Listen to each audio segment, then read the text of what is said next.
के लिए जा रहे हैं तो आश्रम एक दीखी मगम आई। रास्ते में एक आश्रम है, बड़ा विचित्र आश्रम है, न पशु हैं न पक्षी हैं न वृक्ष है। एक शिला है, नारी के आकार की शिला, या यूं कहें कि वो नारी शिलावत है। अहल्या शिला नहीं हुई थी, शिलावत हो गई थी। श्राप दे दिया था गौतम जी ने, तुझे कोई देखेगा नहीं, तू जड़ हो जाएगी। अहल्या सबको देख रही है कि कोई मेरी ओर देखो, कोई देखो, मुझसे अपराध हो गया है, लेकिन सबने मुझे त्याग दिया है, इसलिए जड़ हो गई है। बरसात सह रही है, धूप सह रही है, शीत सह रही है, लेकिन कोई नहीं आया, कोई नहीं आया। दीनों के पास कौन आता है? केवल राम ही तो आता है। नहीं तो राम जी किसी और रास्ते से निकल सकते थे, लेकिन अहिल्या से मिलना था। देखा ये कौन है गुरुदेव? विश्वामित्र जी बोल पड़े, गौतम नारी श्राप बस, उपल देह धरि धीर, चरण कमल रज चाहती, कृपा करहु रघुवीर। गौतम की नारी अहिल्या है, श्राप के वश शिला हो गई है। पूरी कथा सुना दी जो थी।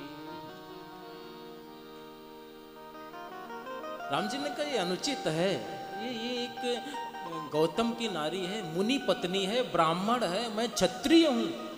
ये धर्म विरुद्ध भी है, शास्त्र विरुद्ध भी है कि एक क्षत्रिय ब्राह्मण पत्नी के सिर पर चरण रखे।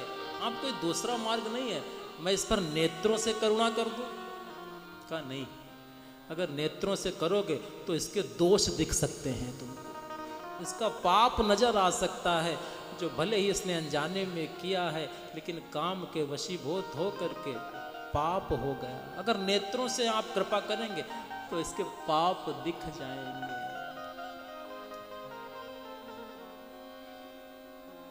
चरण रज चाहिए है इस पर। रज क्या करती है? रज मैल को धो देती है।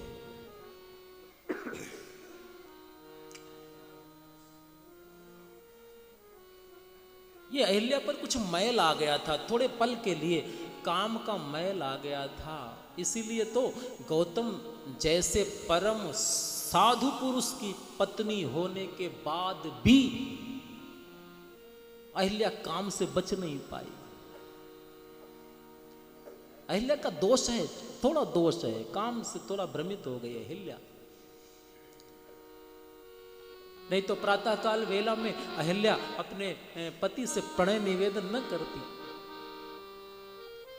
जिस गौतम के साथ इतने दिन से रह रही है अहिल्या, उसको इतना ज्ञान नहीं है क्या मेरे पति प्रातःकाल की वेला में ये निवेदन कर सकते हैं?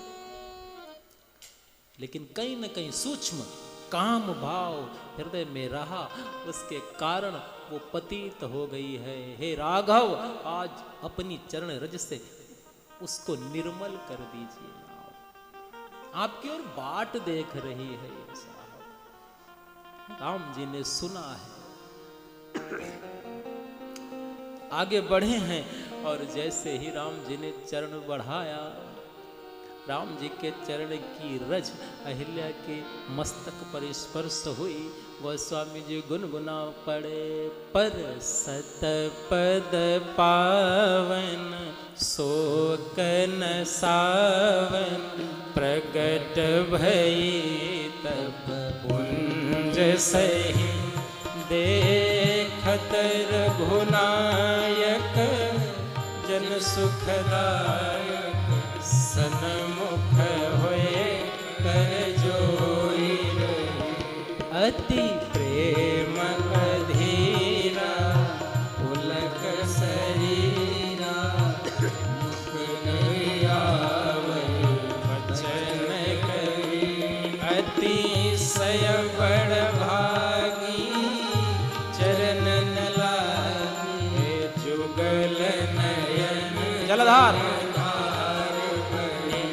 धीरज मन कीन्हा प्रभु कहूँ चीन्हा, रघुपति कृपा भगति पाई, अति निर्मल वाणी स्तुति ठानी, ज्ञान गम्य रघुराई।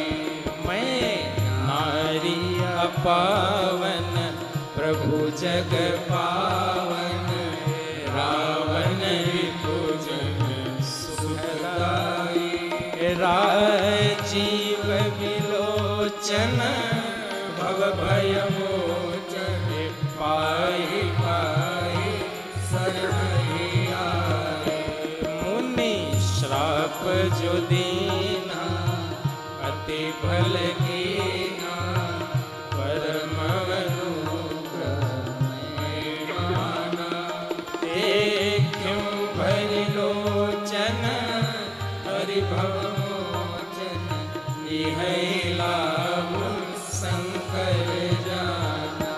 बिनती प्रभु मोरी मैं मति भोरी, नाथ न मांगो बरदाना, पद कमल परागा रस अनुरागा, मम मन मधुप करे पाना। जेहि पद सुर सरिता परम पुनीता, प्रगट भई शिव शीस धरि, सोई पद पंकज पूजत मम शिर धरे कृपाल हरि। एहि भांति सिधारी गौतम नारी, बार बार चरण परी, जो अति मन भावा सो बर पावा, गए पति लोक आनंद बरी। जो अति मन भावा सो बर पावा, गए पति लोक आनंद भरी। जैसे ही राम जी ने चरण रखे, पर सत पद पावन शोक न सावन, प्रगट भय तब पुंज सही। अभी तक क्या थी? अभी तक पाप पुंज है ना।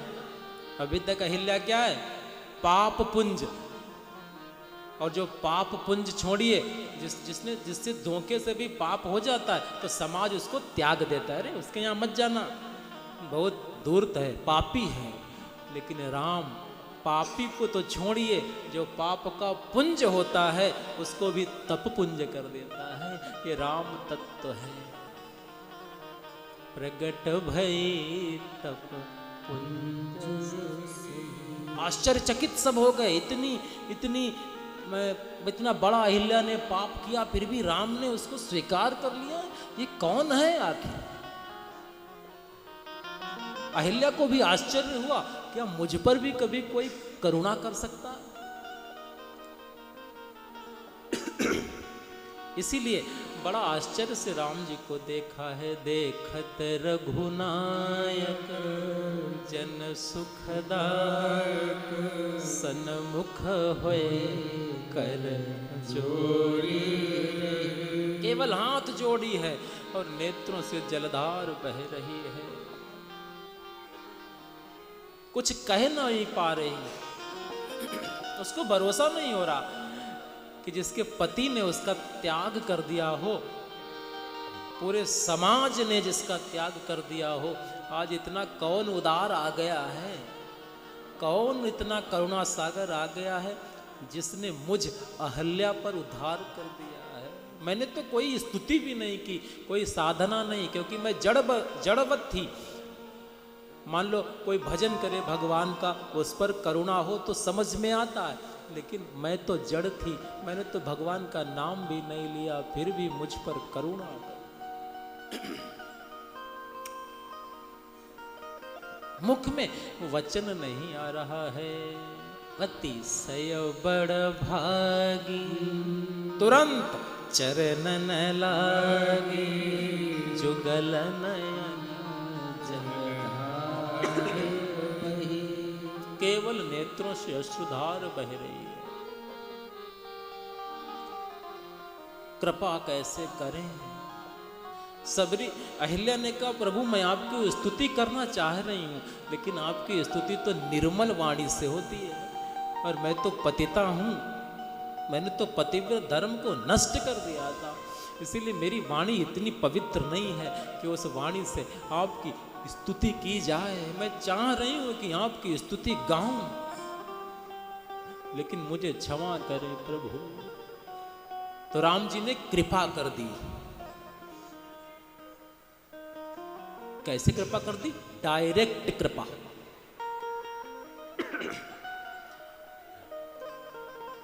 देखिए, पहली भक्ति क्या है? सबरी के अंदर, अहिल्या के अंदर कोई भक्ति नहीं है। क्यों? क्योंकि जड़ है। भक्ति वो कर सकता है जो चेतन हो, हम आप कर सकते हैं। राम जी ने कहा कोई बात नहीं, जब भक्त मेरी भक्ति न कर पाए तो हम ही उसकी भक्ति कर लेते हैं। राम जी से किसी ने कहा, आपने भक्ति अहिल्या के बदले में करी? हाँ। कैसे? राम जी ने कहा, पहली भक्ति क्या होती है? संत ने कहा, प्रथम भगति संतन कर संगा। संतों का संग पहली भक्ति है, अहिल्या नहीं कर सकती, इसीलिए अहिल्या के बदले हमने ही कर ली। संत कौन है? विश्वामित्र। हमने पहली भक्ति अहिल्या के बदले में कर ली। हाँ। दूसरी, रति मम कथा प्रसंगा। विश्वामित्र जी से हमने रात को खूब कथा सुनी है। दूसरी भक्ति भी हमने कर ली है। तीसरी भक्ति, गुरुपद पंकज सेवा। तीसरी भक्ति तीसरी भक्ति गुरु की सेवा है, वो भी हमने आश्रम में रह करके विश्वामित्र की सेवा कर ली। तो हमारी अहिल्या जो हमारी भक्त है, ये जड़ थी बेचारी, ये हमारी भक्ति नहीं कर सकती थी, इसलिए इसके बदले की हमने तीनों भक्ति कर ली। लेकिन जैसे ही तीनों भक्ति हमारी पूरी हुई, चौथी भक्ति का नंबर जब तक आया तब तक ये चेतन हो गई, और जब चेतन हो गई तो अहिल्या ने कहा, प्रभु अब आप हमारी भक्ति नहीं करेंगे, चौथी भक्ति हम खुद करेंगे। इसीलिए अति निर्मल वाणी स्तुति ठानी। चौथी भक्ति यही तो है। चौथी भक्ति मम गुण गण करे कपट तज गान। अब जब कृपा पा गई तो चौथी भक्ति प्रारंभ कर दे। अति निर्मल वाणी स्तुति ठानी, ज्ञान गम्य जय रघुराई। और देखिए राम की कृपा का परिणाम क्या हुआ, बहुत सूक्ष्म बात है। पूज्यपाद राम किंकर जी का ये भाव है, बहुत अद्भुत भाव। जो अहिल्या उस समय बिल्कुल निकट के इंद्र को नहीं पहचान पाई अपने पति रूप में, जो अहिल्या उसकी दृष्टि इतनी कमजोर हो गई थी कि अपने पति के रूप में इंद्र को न पहचान पाई, वो आज राम की कृपा पाने के बाद इतनी दूरदर्शी हो गई कि कह क्या रही है, मैं नारी अपावन प्रभु जग पावन रावण रिपुजन। इतनी दूर की बात कह रही है। हे रावण के शत्रु, अभी तो राम जी रावण के शत्रु हुए नहीं है। अभी अहिल्या को कहना चाहिए था दशरथ सुत जन सुखदाई, लेकिन अहिल्या की दृष्टि इतनी व्यापक हो गई है क्योंकि राम की कृपा हो गई है कि आज अहिल्या को लंका नजर आने लगी है कि आगे चल के राम जी रावण के शत्रु बनेंगे। ये राम की कृपा का फल है साहब, हमारी दृष्टि को व्यापक कर देता है। राम जी ने कहा अपने पति के लिए कुछ कहना चाहती हो? उन्होंने बड़ा अपराध किया। अरे अहिल्या की आंखों में अब अश्रु आ गए और ज्यादा, अपने गौतम को याद करके, मेरा पति परम योगी, मेरा पति, मेरा परमेश्वर, हे प्रभु, आज अगर जो भी अहिल्या को प्राप्त हुआ है, इतना दुर्लभ दर्शन जो शिव को भी दुर्लभ है, वो अगर प्राप्त हुआ है तो मेरे पति ही उसके मूल कारण हैं। इसलिए मैं अपने पति को धन्यवाद देती हूँ। मुनि श्राप जो दीना मेरे लिए अति भल कीना, परम अनुग्रह मैं माना। ऐसा श्राप तो बार बार मैं भुगतने को तैयार हूँ, जिसके फल स्वरूप देखूं भरी लोचन हरि भव मोचन। एक क्षण के लिए भी आप जिसके स्वप्न में नहीं आते, बड़े बड़े योगियों को, ऐसे ऐसे परम योगी को ये अहिल्या, ये काम के फल स्वरूप जो जड़ हो गई थी वो अहिल्या, उसने नेत्र भर के दर्शन किए, नेत्र भर के दर्शन किए।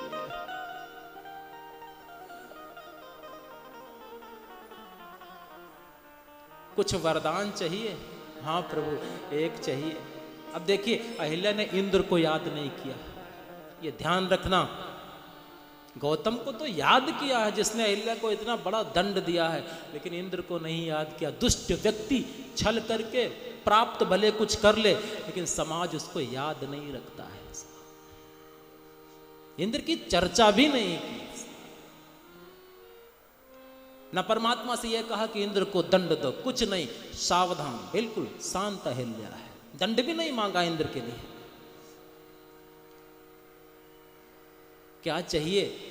राम जी वरदान दे रहे हैं, अहिल्या आज तू जो चाहे मैं तुझको दे सकता हूं। तो अहिल्या अगर साधारण नारी होती तो वो क्या कहती? पहला वरदान तो यही मांगती, प्रभु इंद्र को उसके पद से हटा दिया जाए। देवराज होते हुए भी, सची जैसी परम सुंदर नारी होते हुए भी वो धरती की नारियों के पर आकर्षित है, ऐसा देवराज किस काम का? पहला वरदान ये होना चाहिए था। लेकिन आज तो अहिल्या राम के रस से भरी है, इसलिए वरदान भी क्या मांग रही है? पद कमल परागा रस अनुरागा, मम मन मधुप करे पान।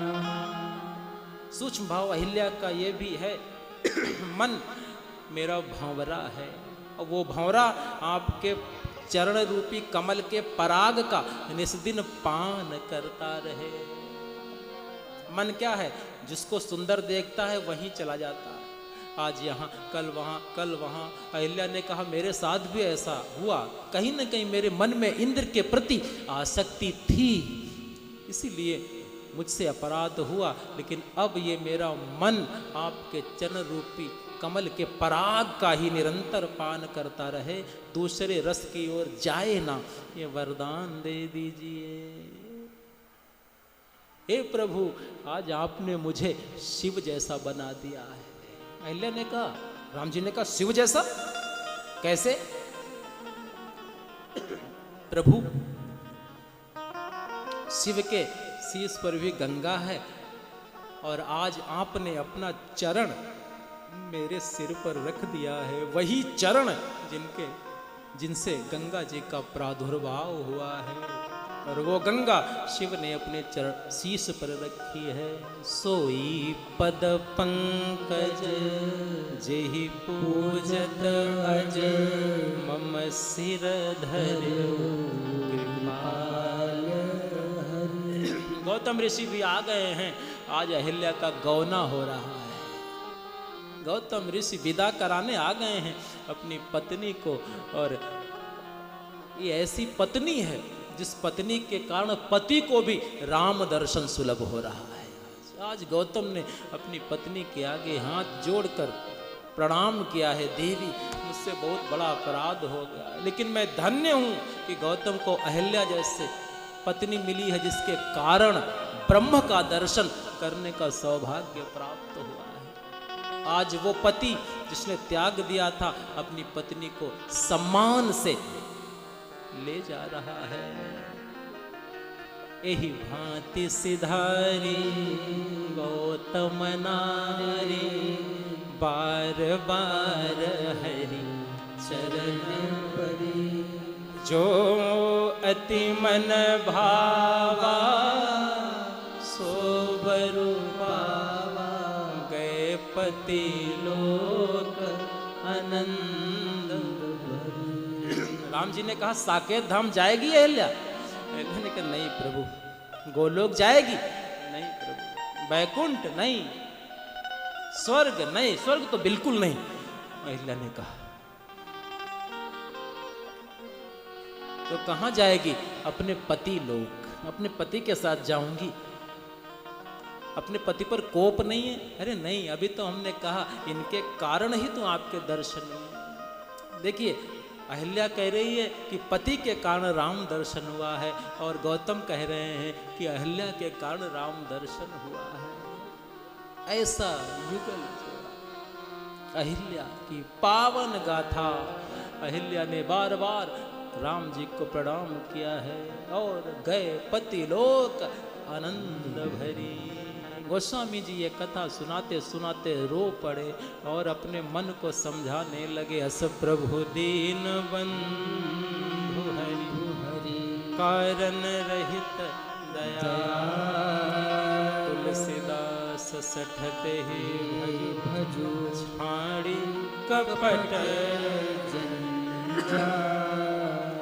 गोस्वामी जी कह रहे हैं इतना जो सरल हैं, इतने करुणा निधान हैं, जो बिना कारण के करुणा करते हैं। हे मेरे मन, तो उन राम का भजन कर। अहिल्या अपने पति लोक को